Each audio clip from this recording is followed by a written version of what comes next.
Good morning students.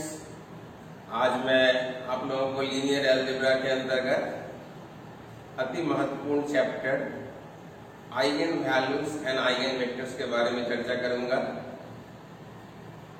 Part 3 honours में actual question इससे पूछे जाते हैं। इसके अतिरिक्त तमाम हायर लेवल कॉम्पिटिशन्स जिसमें IIT जैम है, NDHM, TIFR एवं UPSC, BPSC व तमाम स्टेट सर्विसेज में ये चैप्टर अवतरित होते हैं और इससे सवाल और थियोरीज के बहुत ज्यादा स्कोप्स हैं। आप इसके बारे में जानेंगे। अत्यंत महत्वपूर्ण टॉपिक जिसका नाम है eigen values and eigen vectors. तो डियर स्टूडेंट्स, आज हम लोग शुरू करें eigen values and eigen vectors.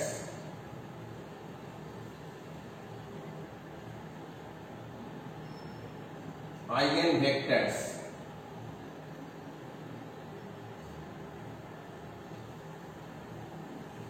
पहले हम लोग डिफाइन करें what is an eigen value.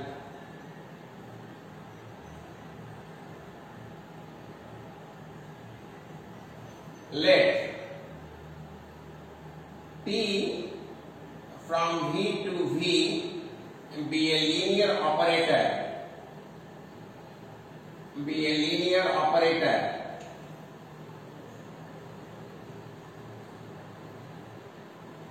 over a vector space V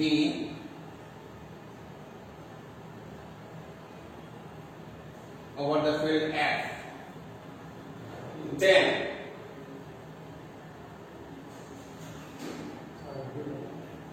a scalar lambda belonging to the field F is called an eigenvalue.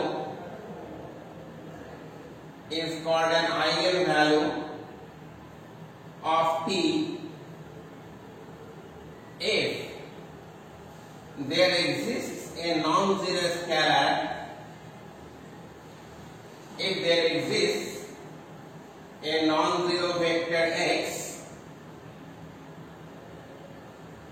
satisfying the equation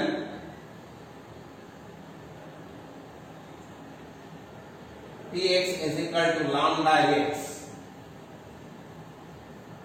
तो अभी तक हम लोगों ने ये देखा what is an eigen value को परिभाषित हम लोग कर रहे हैं। T अगर एक लीनियर ऑपरेटर है over A vector space V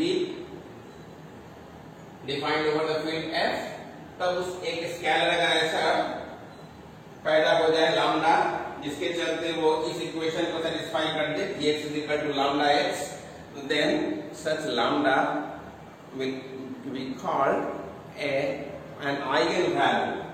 Eigenvalue corresponding to the eigenvector x.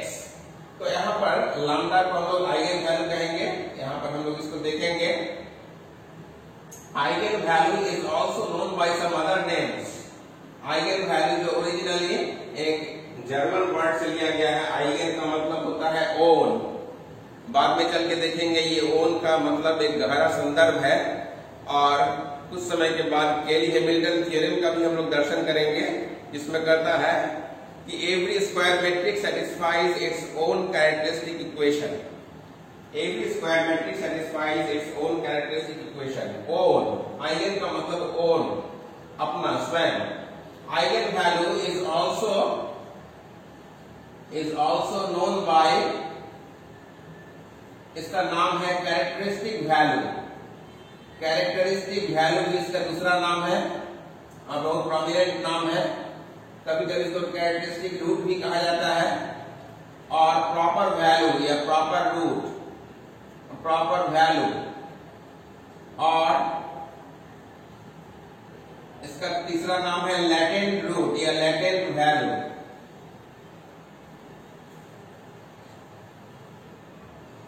और इसका चौथा नाम है सिक्युलर वैल्यू या सिक्युलर रूट,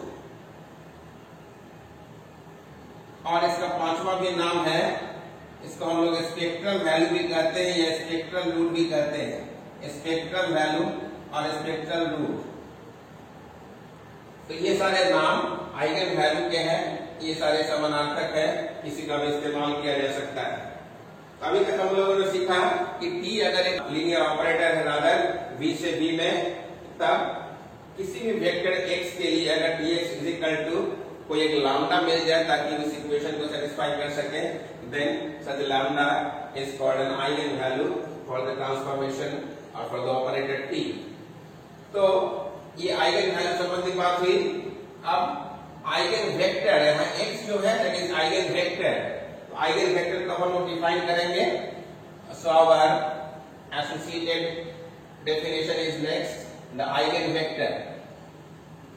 आइगन वेक्टर उसकी परिभाषा भी वही होगी, लेट T फ्रॉम, उसी तरह से इसको हम लोग डिफाइन करें, V टू V भी ये लीनियर ऑपरेटर, लीनियर ऑपरेटर को हम लोग शॉर्ट में एलो लिख दें, over A vector space VF, over a vector space Vf, then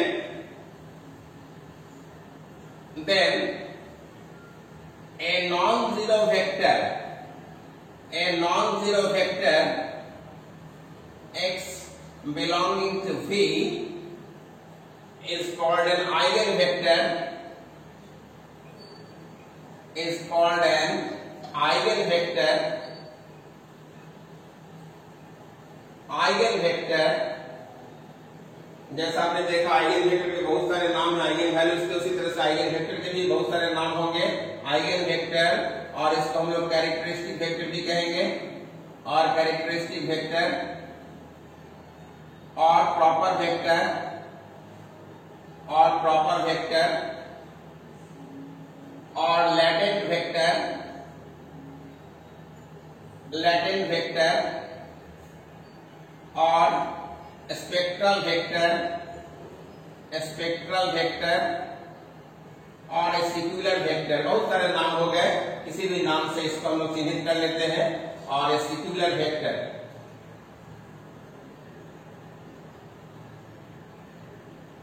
तो the non-zero vector x belongs to V is called an eigenvector of T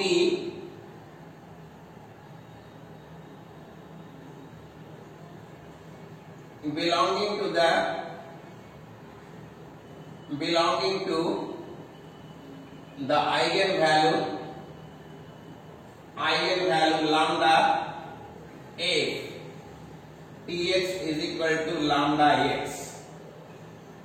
इस इक्वेशन को satisfy करने वाला वे सारे नॉन जीरो वेक्टर्स जो इस इक्वेशन को सेटिस्फाई करेंगे, इस इक्वेशन के रूट्स होंगे, वैसे सारे वेक्टर्स के समूह को हम लोग, नॉन जीरो वेक्टर्स के समूह को हम लोग आइगन वेक्टर या बहुत सारे नामों से चरितार्थ करेंगे।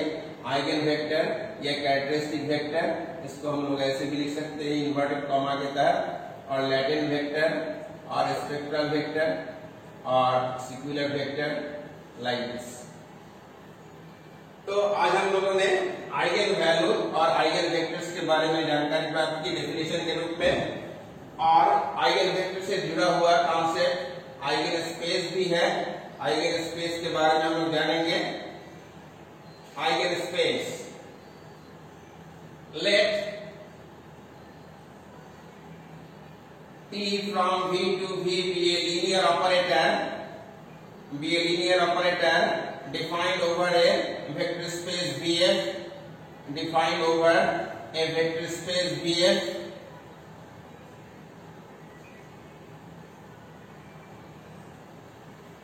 then corresponding to some lambda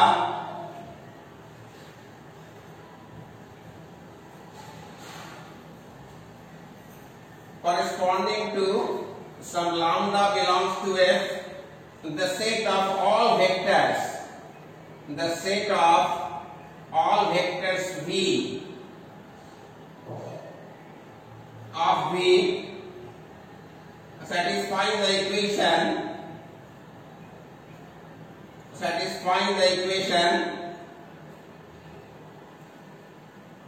TV is equal to lambda V is called the eigenspace. The eigenspace of T, denoted by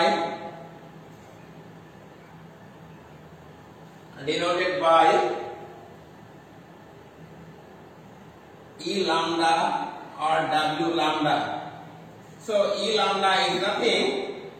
E lambda is the set of all vectors belonging to the system V such that TV is equal to lambda V.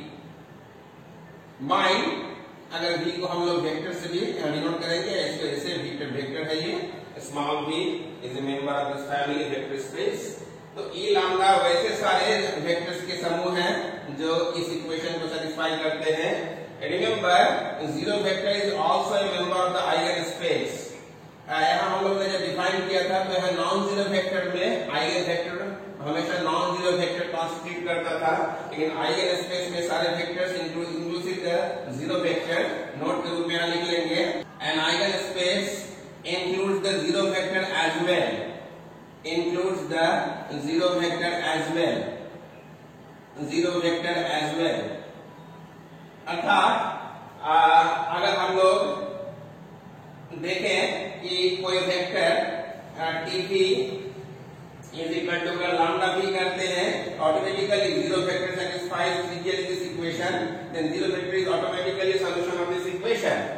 और ऐसे zero vector को eigen space में हम लोग शामिल कर लेंगे, क्योंकि आइगन स्पेस में सारे वेक्टर्स के समूह का कलेक्शन है जो इस इक्वेशन के रूट्स हैं, उसमें जीरो वेक्टर भी शामिल हो जाएंगे।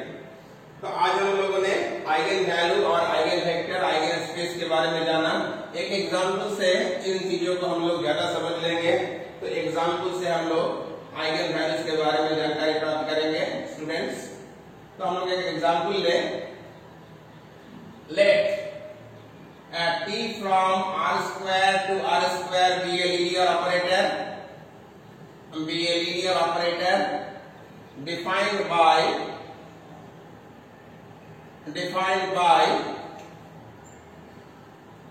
T xy is equal to x plus 2y and 4x plus 3y। अगर हमारे पास एक लीनियर ट्रांसफॉर्मेशन T है जो इस इक्वेशन को सेटिस्फाई कर रहा है, तो हम लोग क्या इस ट्रांसफॉर्मेशन के एवज में क्या आइगन वैल्यू क्या होंगे और आइगन वेक्टर क्या दिखाई पड़ सकते हैं, इसके बारे में हम जानकारी प्राप्त करें। स्टूडेंट्स, आप यहाँ अगर सपोज T12 निकालने का प्रयास करें, यहाँ x के जगह 1 और y के जगह 2 डालेंगे तो 1 plus 2 to the 4 that is 5 हो जाएगा, और 4 plus 3 to the 6, 4 plus 6 is 10। क्या आप यहाँ से 5 निकाल सकते हैं? By matrix rule 5 is taken out to seed 1 2, so Tx is equal to lambda x, that is Tx here is serving as lambda x। इसका मतलब ये इस इक्वेशन को सेटिस्फाई कर गया। TV is equal to lambda v, where lambda is equal to 5 and x is the row vector that is 1 2। तो हम लोगों ने देखा कि Tx is equal to lambda x हो रहा है, अर्थात ये वेक्टर को इलोंगेट कर रहा है, वेक्टर को डायलेट कर रहा है, उसके लंबाई का 5 गुना बढ़ा दिया। T ऑपरेट होकर क्या किया, उस वेक्टर को 5 टाइम्स इलोंगेट कर दिया, बढ़ा दिया उसके मैग्नीट्यूड को। तो ऐसे ट्रांसफॉर्मेशन T जिसके तहत ये कारोबार हुए, वो ट्रांसफॉर्मेशन T के तहत इस वैल्यू जितनी लंबाई से जितने मैग्नीट्यूड से उसका इजाफा हुआ, 5 टाइम्स उसका इजाफा हुआ, देन इस 5 इज कॉल्ड आइगन वैल्यू। और जिस वेक्टर के चलते इसमें ऐसे गुण पाए गए, उस वेक्टर को हम लोग आइगन वेक्टर कहेंगे।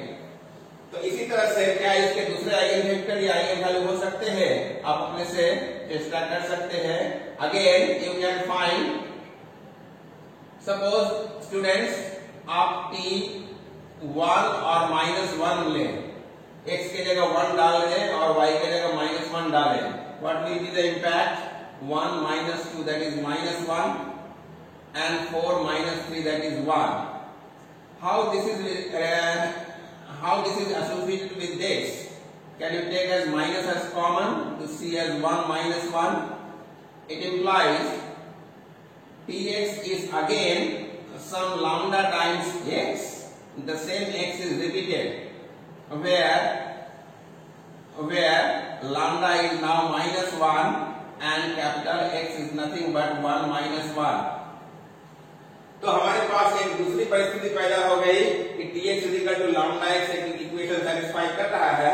यहाँ पर लैम्डा के वैल्यू नहीं बल्कि नेगेटिव 1 है और x आपका रो वेक्टर 1 माइनस 1 है। तो हमारे पास इसको Tx equal to lambda x को सेटिस्फाई करने वाले यहाँ एक वेक्टर x का उदय हुआ था, उसके कॉरेस्पॉन्डिंग लैम्डा भी मिला था। यहाँ भी दूसरे परिस्थिति में Tx equal to lambda x हमारे पास मिला। उस परिस्थिति में एक वेक्टर x 1 माइनस 1 पैदा हुआ और उसके चलते एक लैम्डा भी दिखाई पड़ा। ऐसे लैम्डा को हम लोग आइगन वैल्यू कहेंगे और वैसे x को हम लोग आइगन वेक्टर कहेंगे। तो आज हम लोग ने देखा कि what is eigen value and what is eigen vector. अब इन सारी चीजों को हम लोग एक मैट्रिक्स फॉर्म में जगह दे सकते हैं। The above may be intrinsically, may be naturally expressed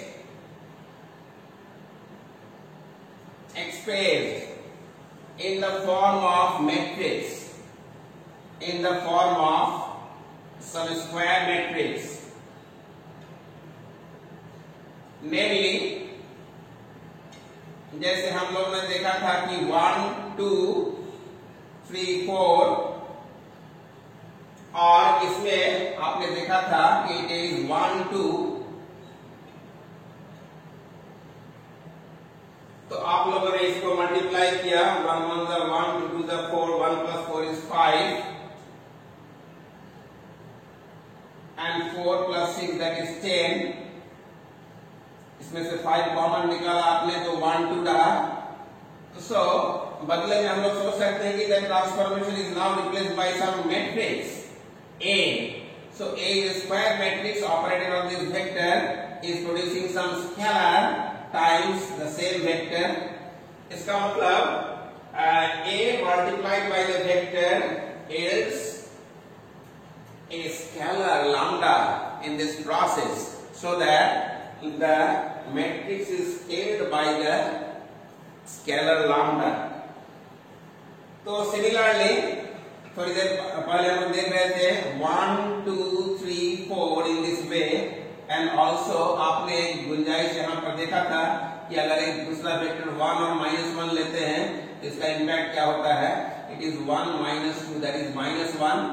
तो -1 यहाँ पर एक और once again Tx is equal to that is Ax is equal to lambda x का सूचना दोबारा मिला where A is the same matrix। now vectors are changed। यहाँ वेक्टर 1 2 था कॉलम वेक्टर के रूप में और यहाँ कॉलम वेक्टर के रूप में 1 -1 है।